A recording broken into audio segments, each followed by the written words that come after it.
Oh my goodness. Hey, what's going on, guys? Welcome back to Sparks of the Paranormal. Welcome back to the show. This is it's a show that still doesn't really have a name other than the show, even though it's been going on for about a year now. If I wanted to change the name, I probably could, but I'm not going to because it's my channel and I do what I want on my channel. So, guys, thank you so much for everybody that hung out last week with us with Grace and Vivi, the Ghosty Girls out there in California. Thanks for hanging out with that. That was a lot of fun. That was a lot of fun. We had a good time. Those girls are absolutely crazy. They've seen some crazy stuff. Very blessed to have had them on the show. Also, thank you for everybody that was able to come out and hang out for the rewatch party to get caught up on Brushy Mountain State Penitentiary, and everybody that saw episode 3. Stay tuned because there's a lot of really cool stuff we're going to talk about at the end of the show that is coming to the channel, and I want you guys here for that. Okay, it's going to be some awesome sauce that is in fact awesome. You guys know how much I love awesome sauce. So, it goes great on nachos. Awesome sauce goes great on nachos, guys. All right, so without any further ado, you guys know why we're here. You guys see it scrolling along the bottom here. We're here to talk about, from Texas, Lonestar, or excuse me, I'm stupid and I can't read, guys. Longhorn Paranormal. I need help sometimes, guys. I need help sometimes. I can't words good. Ladies and gentlemen, it is my pleasure to introduce to you guys, all the way from on location. That's right. We have Longhorn Paranormal, but there's one more person to bring on, and we will get into why she's here. Ladies and gentlemen, it's Miss Jamie. So, from what I hear, and I trust, and I love, and I support everyone in the community, okay? And this is coming from the majestical young lady over at Longhorn Paranormal. We have a disabled veteran in the house. And that is why Miss Jamie is here, to help her out. What is going on? How did we get here to needing how did you get your hearing loss? So I was in the Army for 7 years, and I sustained some hearing loss, bilateral sensory neural hearing loss. It's a degenerative style hearing loss from acoustic trauma. So I hired Jamie. She's also a veteran. I went to school to be an interpreter, so we hired her on to be my interpreter. That's awesome. That's awesome. I mean, it's not awesome that you have to, but it's awesome that you are able, with your hearing loss, to have somebody that is also a veteran. From the bottom of my heart, thank you for both of your services. Thank you so much. That you are able to get out and go do paranormal investigating. That is fantastic. Yeah.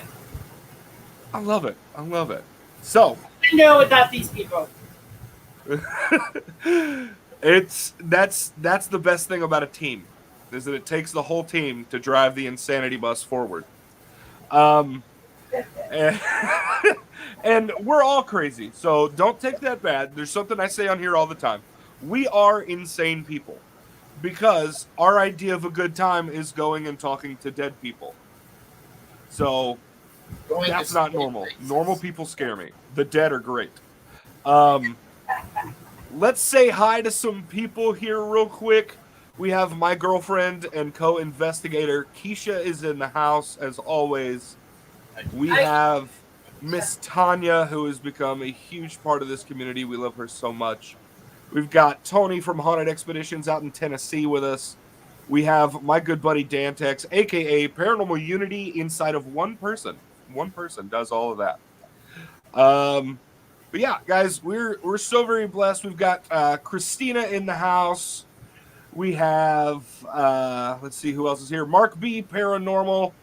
Gosh, there's a lot of people coming and hanging out tonight. We've got Nicole Perrin in the house. We have Crow of Judas. That's a good dude right there. I love that guy. All right, so we're going to go ahead. We're going to dive right in. This question is actually for all 4 of you because you all investigate together. Okay? How did the paranormal get started for you? Was it obsession? Was it interaction with a spirit? or was it skepticism? Who's first? I'll go first. Bye. For me, it would be more of the skepticism. I do very got quite a bit of science and tech background, media, to where I'd rather, and I worked 18 years in a very old building that had lots of little incidents that could not be explained. And I, got an opportunity to find out what really ticks. If I can catch something on two cans, if I can scientifically prove that this stuff exists, how can I do that? What do I need to do to bring to the table to get that to happen? And so that's my skepticism. Now, has it changed from when I first started? Yeah. Okay. Have I had experiences? Yes. Was I able to capture them as clearly as I'd like? No, but I am more of a believer now than before. Awesome. I can agree with you there, because I've had a number of experiences from the age of 7 up until now. And when somebody shows me evidence, I'm still like, I've got to be there to find out if that's actually happening or not. So that's a sign of a good investigator, is having a healthy dose of skepticism. All right, who's next? Bring it on down. I'll go. My story's a little more complicated. I actually wrote a book about it. So I grew up in foster care. I lived in 35 different foster homes in 17 years. Saw some of the worst evil, as I say, the worst evil imaginable as a kid. Things you should have never seen. So I had a pretty clear understanding from an early age that there was something evil out there.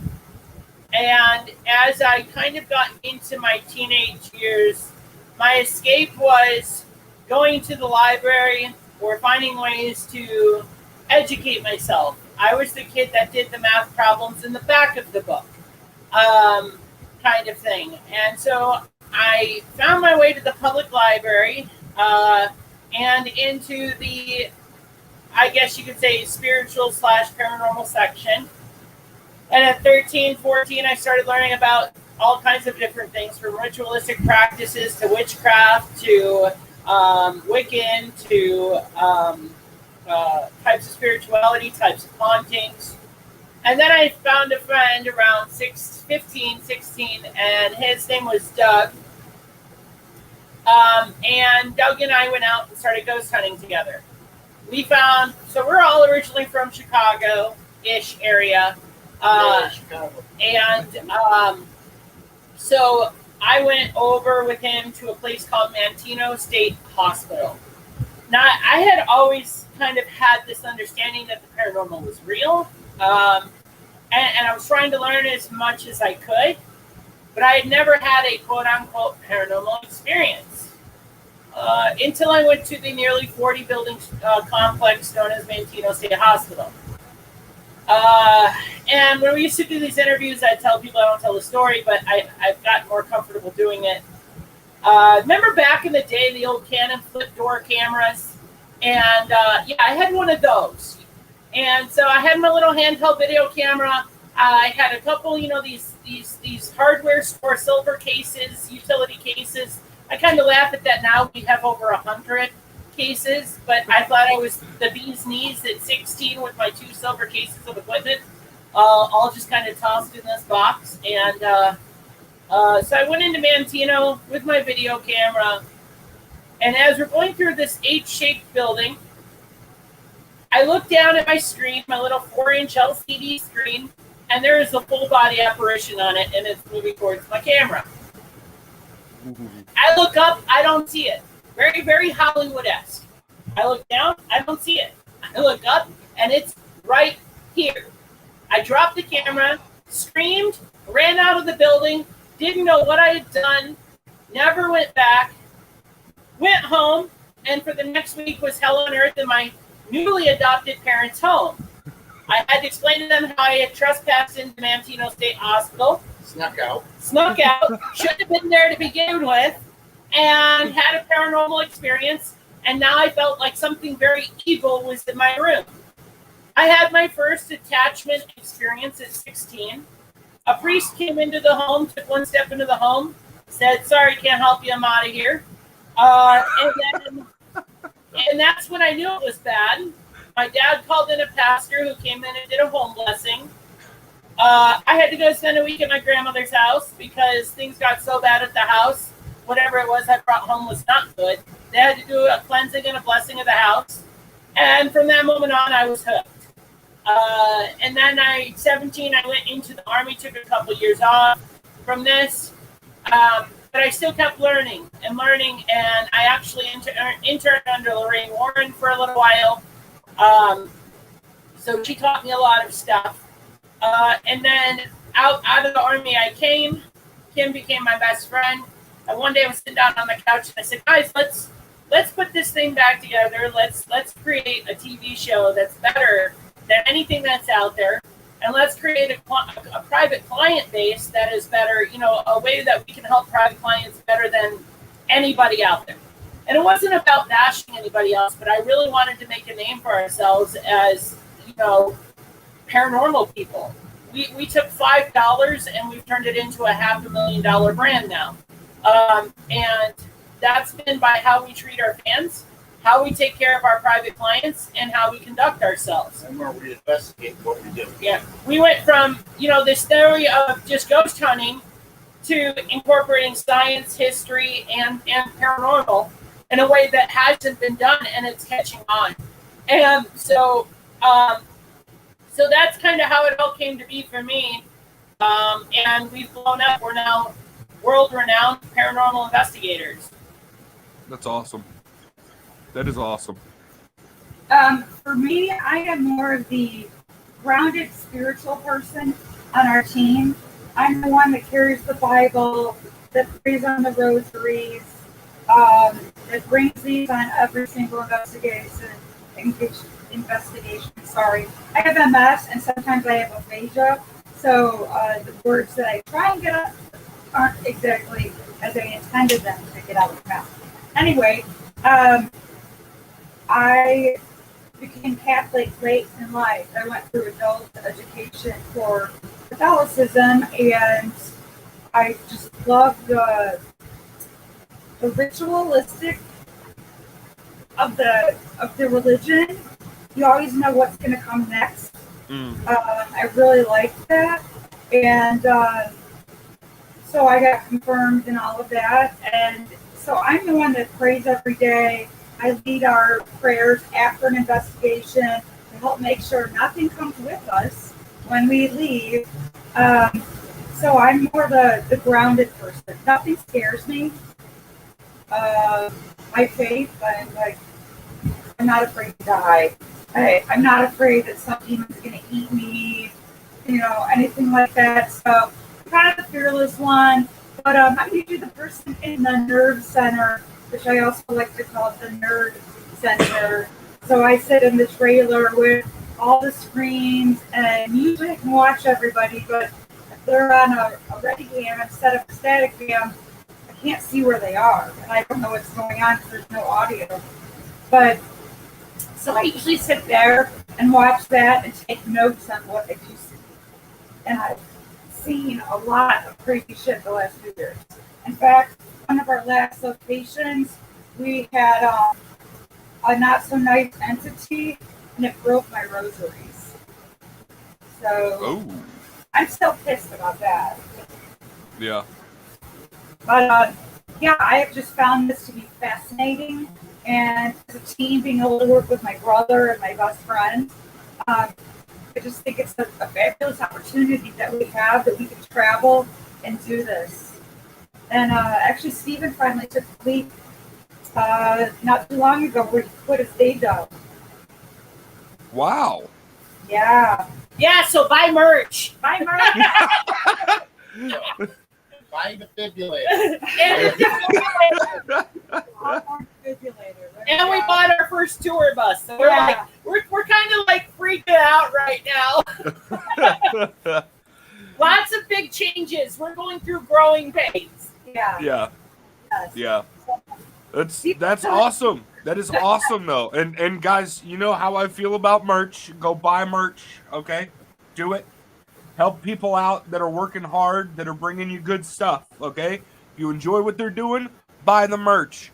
Buy the merch, all right? Just do it. Don't ask questions. I told you to do it, so just do it, all right? That's what good people do. Love you all. Longhornmerch.shop. That's right. Yep, there it is right there. There it is. There's the link tree. Keisha or Dantex, somebody go ahead and put that link up in the chat real quick. Longhorn, like our name, merch.shop. There we go. All right, Jamie, how did it get started for you? I've always had experiences since I was little. It's just something that I'm kind of used to. I've never questioned it. It's never been a doubt. I've always been interested in it. I've always watched the ghost shows, but I didn't really get the experience to do it until I met Jen, and she brought me into the world, and I was lucky enough that they decided to keep me. So I'm just thankful for the opportunity to do what a lot of fans can't, to investigate with them. That's fantastic.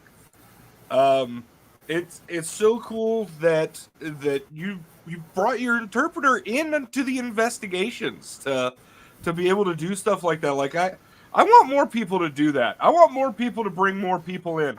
There's a reason that Sparks of the Paranormal goes out and investigates with people, and it's because it's about in making the community bigger, making it better, showing that love, showing that support. And I see that in you guys.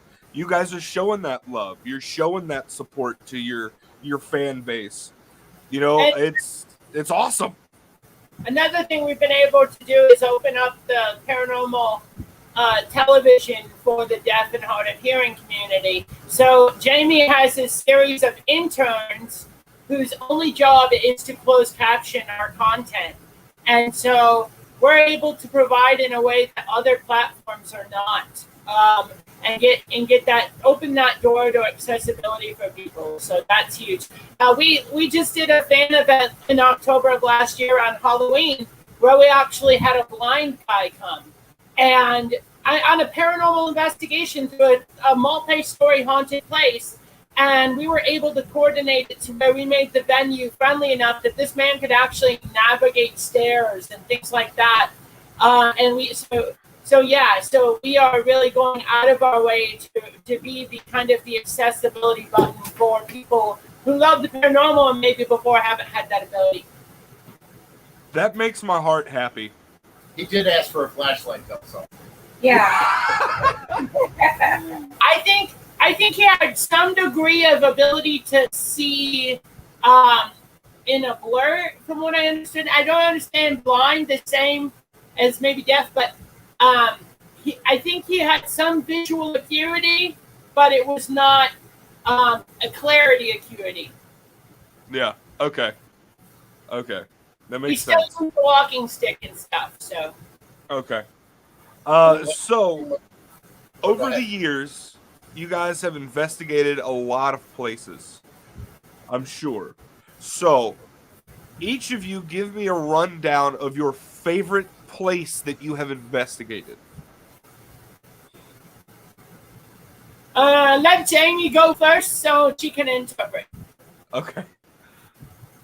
Mine had to be our last location, which was the Gila County Jail, because that was our first fan event that I got to take part in, and it was amazing. And just seeing the fans themselves take part in that and see the evidence themselves, it was phenomenal for me. Awesome. On that note, just real quick. So when we film our TV episodes, and yes, guys, we are on streaming TV. We open up the doors. So tonight we're actually here to film. We're here on a location to film starting at midnight.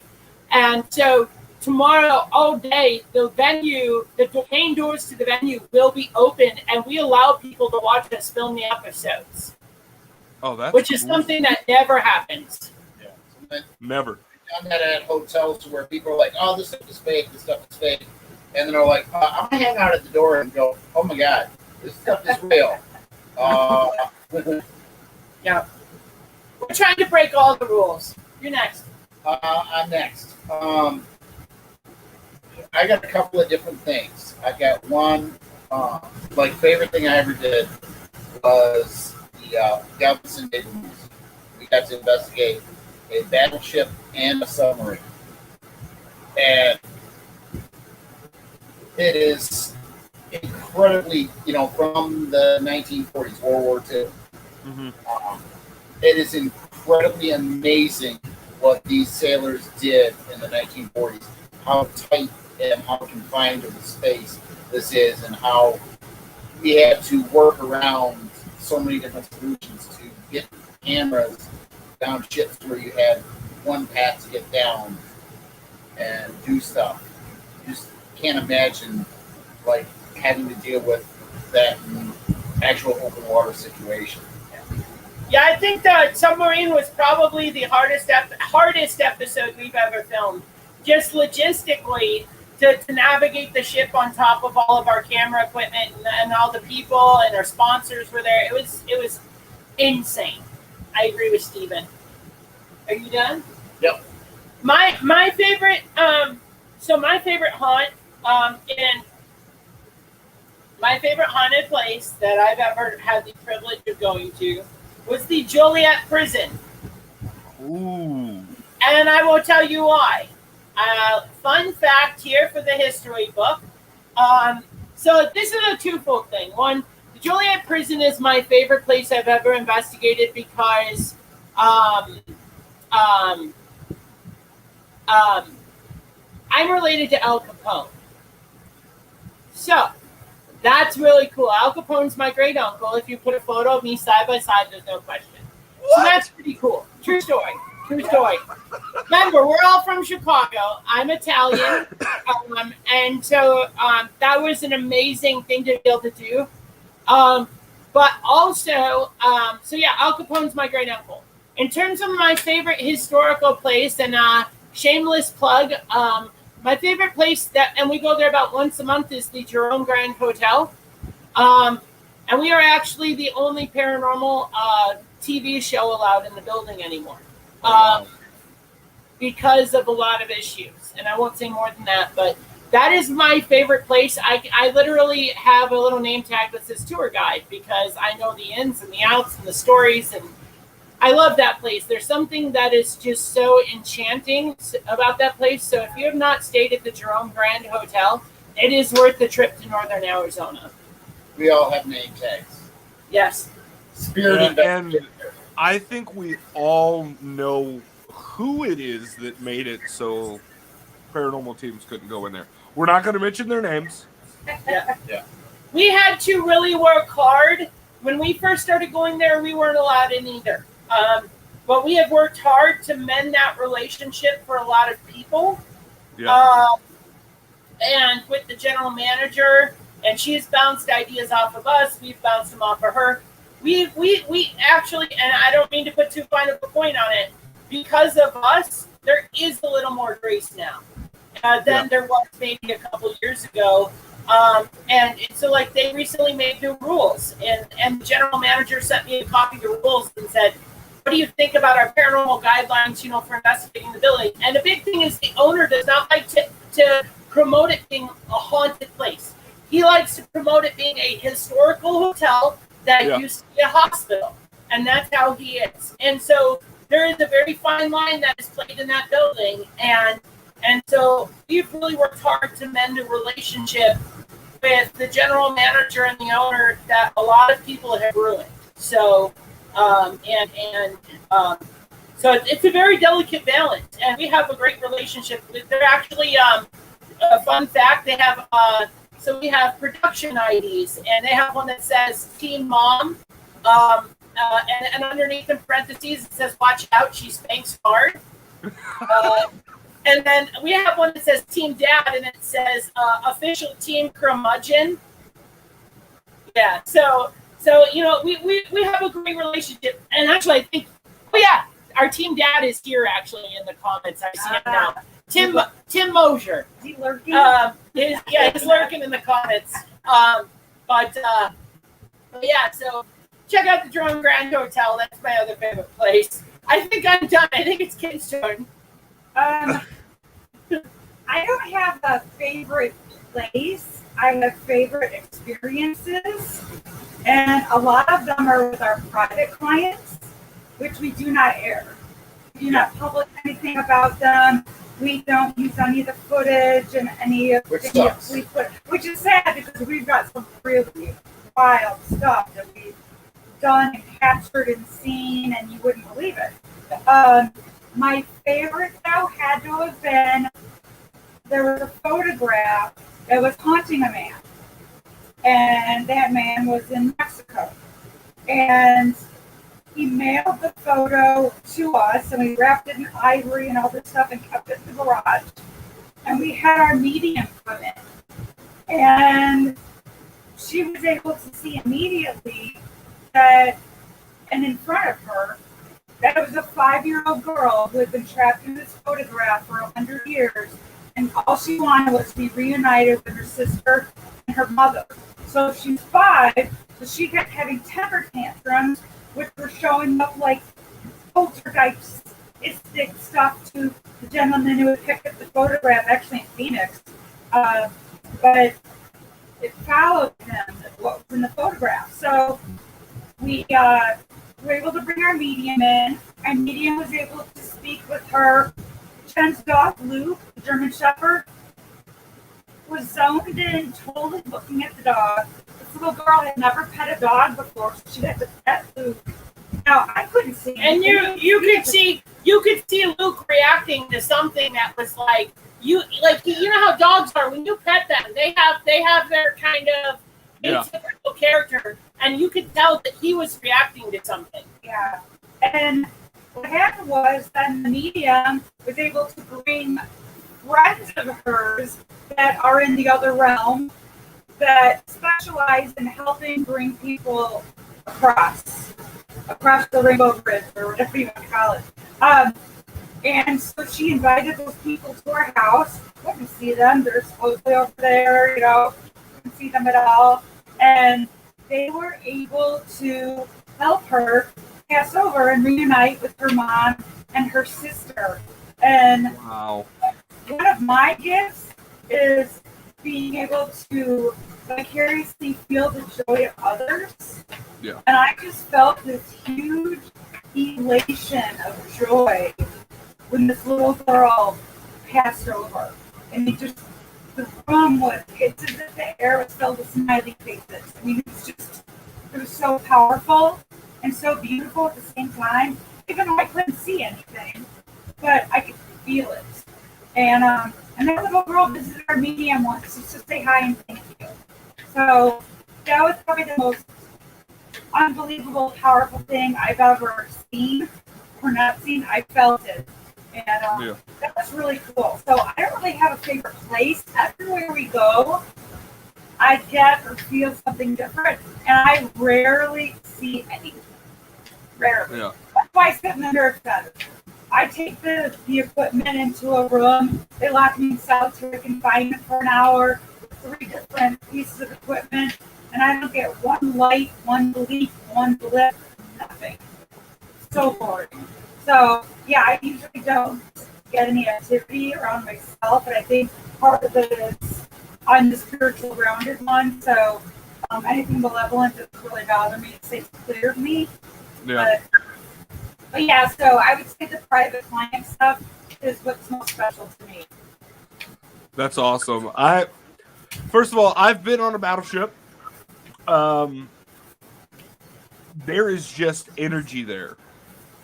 It doesn't matter whether it's active, whether it's how long it's been sitting, it doesn't matter. For some reason, there is an energy inside of a battleship. Oh God. And yes, it's impossible to properly investigate those tiny little places. Especially for myself, I'm a fluffy hombre. I'm a fluffy American. I don't exactly fit in confined spaces very well. But it's definitely crazy. And yes, sometimes the experiences are the best part. I will say that, because even though Technically, I should have been scared out of my mind on, a couple of these investigations. There's something about... I'm an empath. Well, technically, Keisha and I are both empaths. However, I pick up the feelings from dead people. Keisha picks them up from living people. So it's definitely an interesting kind of dynamic, because she ends up picking up everything secondhand, or third hand, I guess you would say. But the experiences are insane. They're insane. It's something about being able to make that connection with somebody on the other side. You know what I mean? And we go in, we pray, we believe in protection. However, the one thing that we always say is, you can't attach to me, but you can kick me, slap me, burn me, scratch me, set me on fire. Prove that you're here, but you can't go home with me. You know? A little extreme. I don't know if I want a spirit set me on fire. Come on, how about when the stage explodes? So that's some American Horror Story stuff right there. Yeah. Oh, I'm fine with that. I'm fine. So how did you guys, how long have you been on TV? Where exactly do you stream on TV? How did that come about? So we were sitting on the couch, and Steve and I had just started this venture, and we were flipping through the paranormal TV shows that were out there. And without saying any names, and y'all know who we're talking about, I was so tired of the fake. There's certain folks that you go look up there for a public profile, and it says actor underneath it. And so we wanted to do something that was very unique, that incorporated more focus on history, more focus on science, explaining the equipment, and more focus on a true-to-life investigation rather than some trumped-up Hollywood stuff. Yeah. But how could we still make it entertaining that people would watch it for an hour? And so we started kind of going to the drawing board. And we created, we went out in Steve's back 40 to the Casa Grande Mountains and called it episode 1. And we had no idea what we were doing. It sucked. It was a horrible episode. Oh, no, I had a good It's only to church like 12. Amazing things happened. But the quality was not there. The episode was not edited well. No. We didn't know what we were doing. Yeah, the crazy shit happened. Right? I saw the Black Myths of Casa Grande. Let them go watch it. Okay. Don't give stuff away. Spoiler. It's not a show, but lots of cool stuff Come on, happened. you gotta tease them a little bit. You know? Anyways. Okay, back to. All right. You're good. You're giving it away. So anyways, we went and filmed our first episode. Steve and I, Steve and I are the producers, right? And every time we build an episode, we watch it and we review it and we watch it 4 or 5 times, right? It takes us, at this point, when we film an episode, we've got about 200 hours worth of raw footage just on DVR, another 200 hours of raw footage on handheld cameras. So we review all this footage, and we started working on our editing skills. I took some editing courses through an online class, and then Steve and I watched YouTube videos. We learned as much as we could on the editing process. And then around our season 1, episode 4, Netflix came along, and they surprised us, and they said, they flew out to one of our film shoots and said, "Oh, we love everything you're doing." They were shocked we were filming this with phones and an old laptop that was 20 years old. And they're like, "And you guys are doing all this? You can't make this. You can make You can't shoot this in what is it? You can't. You can't film this in 720p. Using a cell phone. Yeah. Right. We're not. We're doing it in 1080p Yeah, we're doing 1080p. at the time. And so Netflix wanted to pick us up, and then Cuties came out. And not without getting too political on your show here, But we did not stand for teenage little girls twerking on Netflix, nor the sexualization of teenage girls. We don't support that. So we backed away from our Netflix deal. So Steve and I continued to self-produce. And then around December of last year, Amazon Prime Video came along. We had a deal. We were working with them. It was supposed to be great. It was going to be an Amazon Prime original. Beautiful. And then all the censorship in January started.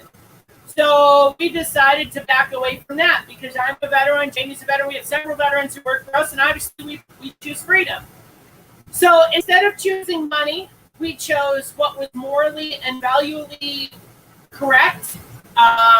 We chose that over dollar signs, and we continued to self-produce. We continued to grow. We went from cameras that were shooting 1080p to 4K. And now we're almost to season 3 here, and our content is, people are watching our stuff, and they're, oh my God, this is amazing. Yeah. And along the way, we've reached out to the fans and said, how can we do this better? What would you like to see more of? And fans will say, like, we want to see more equipment explanations. So now in the episode, we have director's notes, you know? Hey, this is the EMF detector. You know, it detects both electronic and magnetic fields, blah, blah, right? So we have this little description that pops up. So people are getting what they want instead of what they're given. And so because we lost Amazon, because we lost Netflix, this is why we are solely funded by ourselves and our fan base, people who buy our content, our merch, in our mobile app. We have our own mobile app. So that's how we're able to stay on the road, is by people supporting us at this point, because we are as big as a you know who and you know who, but we don't have the backing of Travel Channel. We don't. Yeah. And so everything we've done has been through our own growth and our fan base supporting us and getting us behind this. And now we're on Amazon Fire Stick, which is not Prime, Fire Stick. We're on Roku, Apple TV, Android TV, the Google Play Store, the Apple Play Store, YouTube, Vimeo on demand. We're on Facebook, Twitter, MeWe, Ello, Gab, Parler, TikTok, and we have 3 websites. I run the Instagram. We're everywhere. You literally Google Longhorn Paranormal, and we are the first 10 pages that show up. Beautiful. And we did it without a network. I love that. I love that so much. So there's a guy that is currently in the chat right now. It's this guy right here. You'll see him right here. This is the Haunted Side. I don't know if you guys know the Haunted Side, but they have actually been approached by a ton of different companies that want to put them on TV, want to produce their stuff. And they said no. They said no. We are in charge of our content. But they do something that you do, that I do. We listen to our subscribers. We listen to our people. Because they're the reason that we're doing this, right? Yeah. And I'll tell you what, it pays off. Our last 90-day analytics, we have 9.8 million viewers. Let me say that again. 9.8 million. And we get people laugh at us. You have 550 subscribers on TikTok. And I go, yeah, but on the last 90 days on television, I had 2.2 million people watch just Amazon alone. Wow. Holy crap. I need to start posting stuff up other places. Don't make me choke on my coffee. When people ask where it's like, oh, where can I find you? It's like the only people. It's like, oh, go on your smart TV and just do a search. I guarantee whatever app you got running, it'll find us. It's like the only ones who can't find us are Amish. All right. Yeah. They haven't come with the book yet. And believe me, it would have been great to take that Netflix deal. It would have been great to take that deal with Amazon. But I just couldn't get behind a brand that was having, 10 and 11-year-old girls twerking in a movie. We couldn't do it. I just, and I'm sorry. Unsubscribe, unfollow. I'm a Trumper. I voted for Trump. And beyond that, I'm not going to say much. But when everything went down this January, and all these celebrities were standing up, and saying, go get a shot in your arm and go do this and go do that. You know what? We're anti-vax. We're unmasked. We're uncensored. We want you to have your Listen, the one thing that I will preach until the cows come home, okay? You do you be you, and screw anybody who disagrees. And you know what? We're respectful. If people went and did, good for them. I'm not here to judge anyone. But we wanted to be the voice of reason. Outside our tour bus right now that we're sitting in is the American flag. Now you let me know next time you see that flying outside of, LeBron James's tour bus. Yeah. The first thing that happens when this bus stops is the American flag goes out. The last thing to go in is the American flag. That's beautiful. That's beautiful. So that's what kind of brand we are. So. Well, the unapologetic and the, how do I put this? The not being ashamed to show who you are, not putting forth a front, just being yourselves and allowing that to come through in your investigations, to come through in your interactions with fans, to come through everywhere. It's that authenticity that is going to get you way further than being somebody that has actor under their name. It's the honesty, it's the realness. And that's something that you see from everybody on the channel, everybody that comes and hangs out with us. They will see from myself and Keisha is just unapologetic us. Because could we go and try to be the most serious people on an investigation? We could. The problem is the fact that's not us. I would love to respond to one of your commenters if I can. Keisha. Yes, that is my girlfriend. Yes. So, that's something we've brought up. And this is why we push so hard. Go buy merch. Go support us. Go donate. On our merch page is a donate button. I would love nothing more than to be able to hire all these people who are losing their job right now because they don't want to get a vaccine. And I'm not in a position to do that. I feel for you, Keisha, and we so would love to be able to help you. And what's crazier about her situation and losing her job, she is one of the best people in the state doing it. She had somebody who actually is in charge of what she does for the state tell her that she is one of the best in the state doing it. And then they said, you have to get a vaccine. And she said, no. And I have a part-time job and I do YouTube. And when she comes home and tells me that, I freak out a little bit. I'm like, oh God. But the thing is, I understand. Do not hide. Do not hide and do not compromise.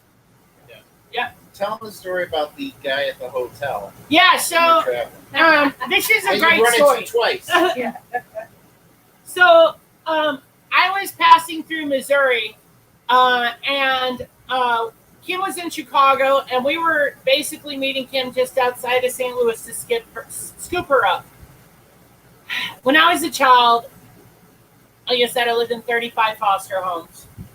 I was homeless for a period of time as a child. My mom was a crack addict, drug addict, ultimately an active shooter. Beyond that, I don't want to go into more detail. You can buy my book and read it. I don't like to talk about it. So we were just 3 months ago, we were in just outside of St. Louis, staying at a Holiday Inn. So we've got the trucks and the trailers, and I have one of my interns, Bailey, with me. And this is about 4 o'clock in the afternoon. I go down to the lobby and I ask the girl at the front counter, I said, I know normally you guys only do breakfast from 6 to 9. Would you mind if I go get some food? I'm hungry. I've been asleep all day. I drove all night last night. And we're a day stay. And she said, yeah, sure, no problem. I look like hell. I have long hair. It's everywhere. No makeup. I look like I've been hit by a Mack truck. And I don't care because I'm an everyday person. I don't walk around going, look at me, celebrity. I'm not one of those people. So I get my food and I'm sitting there, I eat cereal and I go back in and get some food for my intern. And I went outside real quick. And as I'm passing the front desk, I told the girl, hey, thank you so much for letting me get some food. And she goes, yeah, sure, no problem. Well, at the time I was walking by, an elderly gentleman had just walked into the front desk, I'm assuming to check in, and his wife's sitting out there, and they got a Mercedes, or I forget, Mercedes, I think it was, out front. And this guy looks, no joke, looks at the girl at the counter and says, "I cannot believe you let the homeless in here to eat." And I went off in my mind, but I didn't say a word. And so I went outside. I go back in. I go upstairs to our room, and I give Bailey her food, and I go back to sleep for a couple hours. Well, around 8:30, 9 o'clock, Kim's meeting us, or about to meet us, and so we head out. I go out to the truck in our trailer, and so we didn't have our tour bus yet. We had just gotten the truck for it, and so I'm pulling our enclosed nerve center. We have a nerve center on wheels. It's 14 feet long. It's state-of-the-art kind of thing. And so we were pulling that behind our pickup truck. So I pulled in underneath the vestibule thing to run in to get a receipt for the room. Lo and behold, Goofy's standing at the counter again. Now this time I'm a little more cleaned up. I've got clothes on. My hair's done up. I got my hat on. And he looks over at me and his jaw hits the floor. And he goes, "Oh my God, I thought you were homeless." And the girl behind the counter goes, "No, that's Jen Stoller from Longhorn Paranormal. They're a TV show and she's famous." And I looked at him and said, "Yeah, and that's my $105,000 2021 Longhorn 2500 HD Longhorn edition out there." And he just went. And I said, "Maybe you shouldn't be so freaking judgmental about people." I said, "I was homeless as a kid," and I said, "You're an asshole." And I walked out. Yeah. So here's something pretty insane. All right. I have a huge love for the homeless population. My biological father was homeless for the last 10 years of his life. He lived out of my very first car. I sold it to him. He went back to live in Alabama, and he lived out of that car at Dido Landing down there outside of Huntsville. Yeah. I have a massive love. I spent a lot of my weekends when I was in high school going to the homeless shelter to make sure they had bagged lunches. Yeah. Like, there is something you never do, and that is instantly judge anyone. Because when you sit down and you actually talk with somebody who is homeless, you find out that they're not on drugs. They're a painter. They're a lawyer. They're a school teacher. Yeah. You find out who they really are. And it has nothing to do, homeless is not a label. Homeless is a situation. Okay? I had a very similar experience to that. When I got out of the Army, I started fighting for my VA benefits. Took me 5 years. Well, the day that paycheck with all my back pay hit my bank account, I went underneath the I-10 bridge in Houston and spent the better part of 6 hours getting to know all the homeless people down there, finding out what their needs were and things like that.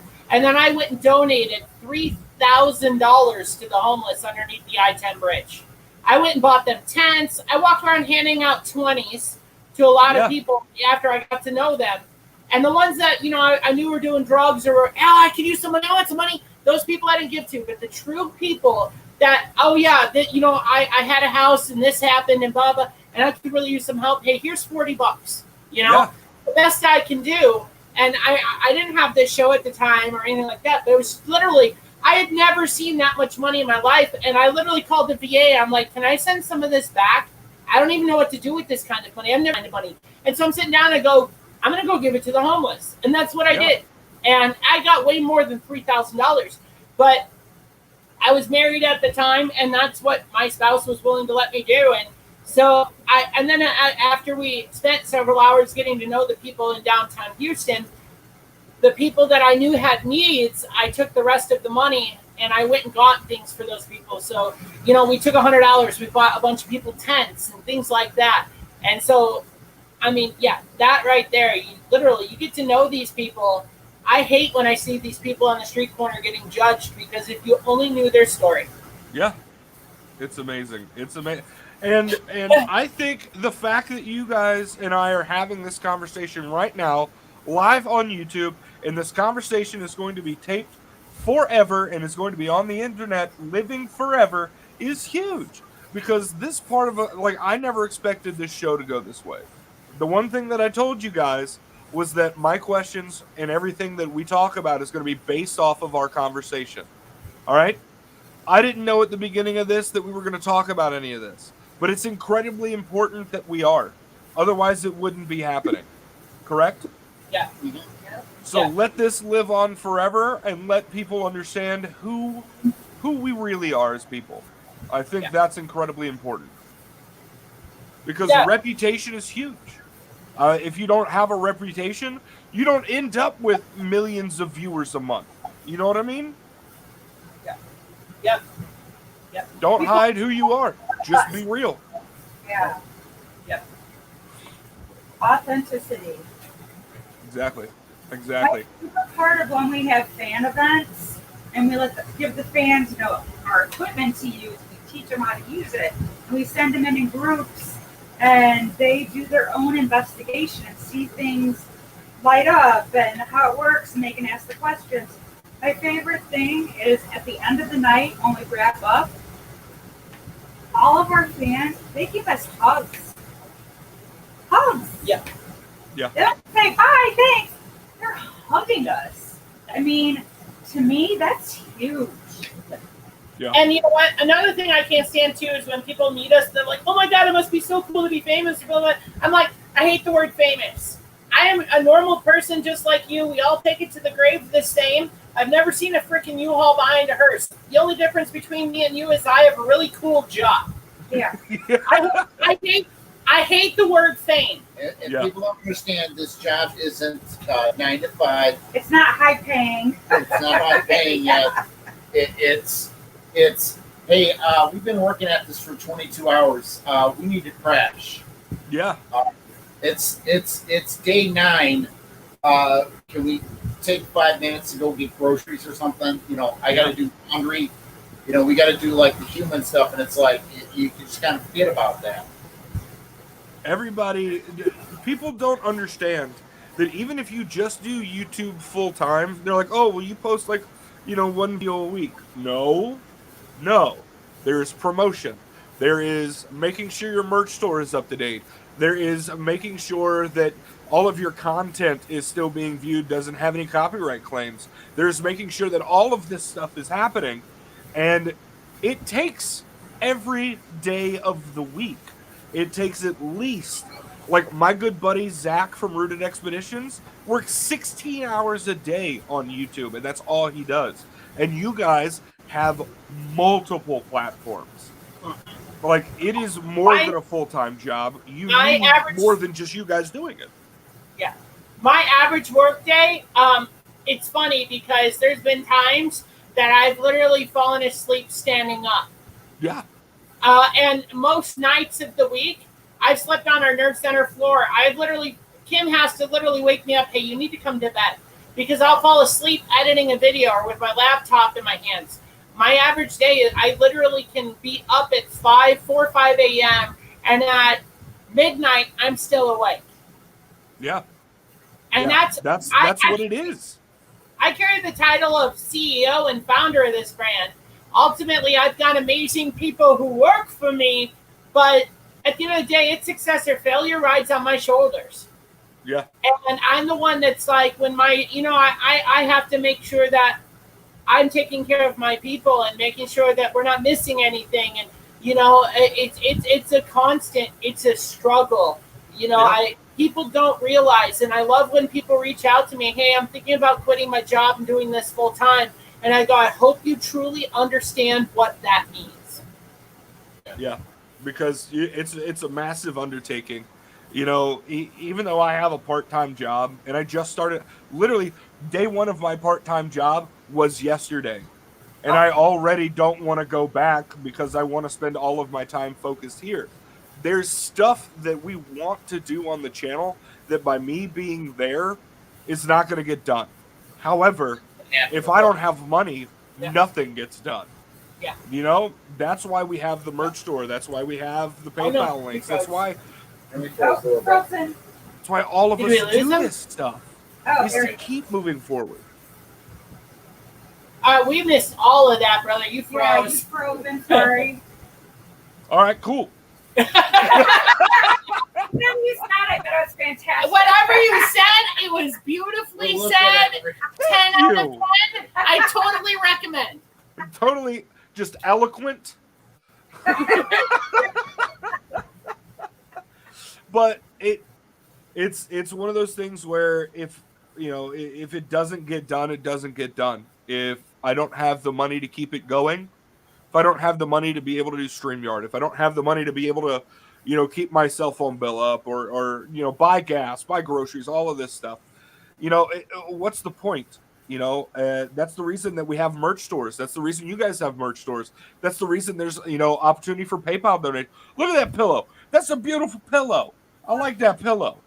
Look at it. And you guys actually just got blankets in. Look at the blankets, guys. Go snag some merch, y'all. Go get some. Get you some. There you go. Sorry about that. No, you're good. Guys, we're going to go ahead and we're going to start wrapping this bad boy up. I know I said we had some announcements to make. I'm going to do that real quick, and then we're going to dive right into the good stuff that is the ending that you all know and love. Okay? But starting this Tuesday, I believe that's what they decided on. Keisha is going to be running her own show here on this channel. That's right. She is going to start doing a paranormal ladies' night because there are a ton of women in the paranormal community that are not getting their voices heard. So this is an opportunity to be able to push the women up and let them be known and let everything be known that they are doing in the paranormal community. So Paranormal Ladies Night, brought to you by Keisha right here on Sparks of the Paranormal, is going to be taking place. Oh, there it is. Keisha just let me know. It's going to be Tuesday at 9 p.m. So guys, get ready. Set your reminders if you haven't. And if you're a lady, remember, be there. If you're a guy, don't. It's not for you. All right. So with that being said, let's dive into the good stuff that is the ending here. As you guys can see, scrolling down at the bottom, we have all of Longhorn Paranormal's links down in the description below. We've been posting them in the chat the whole night. All right? Go and follow them. Go and sub. Abuse them with all of the love that you can. I want you to blow their stuff up like it's the Hindenburg. Okay? Just without all of the death. Okay? Just give them that love. Show them everything that you can, because you guys know we preach it all the time. Don't ask questions. Don't disagree with somebody because they're doing something different in their investigations than what you are. It's an opportunity to learn, not an opportunity to judge. All right? Take every day and become better and learn one thing than you did the day before. It makes you better. Make yourself better every day. Show that love. Show that support. Blow them up with all of the love, like I said. Do it. Do it. It's what good people do. And get ready. Get ready. Why? Because episode 4, the final episode of Brushy Mountain State Penitentiary, is going to be dropping this coming Friday at 9 p.m. Eastern Standard Time. You guys really don't want to miss it. I acted really good the whole investigation. But finally, in this final part, something pissed me off, and you'll find out why. All right, guys. Also, coming, I gotta find my calendar here because there's so much going on. I have to find my brain. All right, so we have my buddy Real Hauntings that is actually going to be coming in this coming Sunday and talking about some pretty crazy experiences that he's had in his life. So, guys, get ready for next Sunday. You guys know the time, you know the place, because you're already here. All right. With that being said, Longhorn Paranormal, do you guys have anything that you would like to put out there? We've got about a minute and a half left. Let it be known. We have to pay to go to all these venues. People think that you just make all this money. Or you sneak in, or... But, yeah, no, we have to pay to be there. So if you were like, how do you make money? I'm like, merchandise. Yeah. Buying her book for $10. Buying a Donate. $30 t-shirt. Coming to an event. Donations. Coming to fan events. Come hang out with us on social media. It's actually us, not our merchandise team. Come get to know us and come support us. We're living in a crazy world, guys. Crazy world where, I think more and more people are starting to realize who and what they support, and we're something you guys want to get behind. We don't Subscribe just to us sit on a YouTube. pedestal. We've Yeah. been like shadow banned on YouTube and Facebook so bad. So Jen is amazing on TikTok. She does TikTok lives almost every day, if not multiple times a day, and she's hysterical. Sometimes she Don't breaks spread me. lies about me. Yeah. She's like super fun, and she knows like all the regular viewers and stuff, and says hi to them. I need my readers, and I'm like real close. I'm like, I can't see what it is. Oh, okay. But it's a lot of fun. So we love interacting with fans and friends and new people, and we love that interaction. Awesome. Awesome. So, guys, like I said, go follow them everywhere. Go follow them everywhere. Buy that merch. Donate. Help them out. And yes, 100%. It's not free to investigate places. Okay? It's not. It's not. It's not. It's not. By the way, it's also not free to investigate places. Okay. Thank you. And we have 2 seasons of content out. We're getting ready to start number 3. So go watch our TV episodes and support us, please.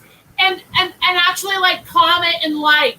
It's crazy, man. We'll get 10,000 views on a video and 4 likes, 0 comments. And we're like, do you people hate our stuff? And they're like, no, we love it. And I'm like, well, tell us you love it or hate it or something. Give us something. Sparks of the Paranormal family, I am calling on all of you right now. Okay? Go watch, like, comment, and share. Okay? It's going to help that algorithm. It's gonna help them get seen more, okay? And everybody out there, you know that I don't like begging for things, but I'm gonna beg for something selflessly right here. And that is this. We are on our way to 1,000 subs. We are almost there. Okay? We are at 767 subs right now. Thank you. Thank you, everyone. But please continue to share this stuff out. All right? What we want to be able to do is take YouTube live on investigations. That is the only reason that we really want to hit 1,000. Would it be nice to be monetized? Sure. But I just want to take you guys live into the field with us. That's all I want to do. I want to be able to share more with y'all. Now, with that being said, guys, this is the show. It's over. It's done. Look at that. Mark B already did. I'm heading over to watch after this. Check that out. That's what I'm talking about. Season 1 sucks, just so you know. But cool. Season 1 is awesome because it shows you where you came from and where you're headed. All right. Watch So, season 2 first. thank you all for joining.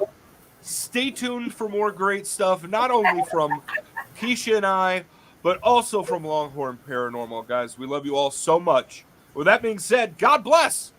And we'll talk to you next time on Sparks of the Paranormal.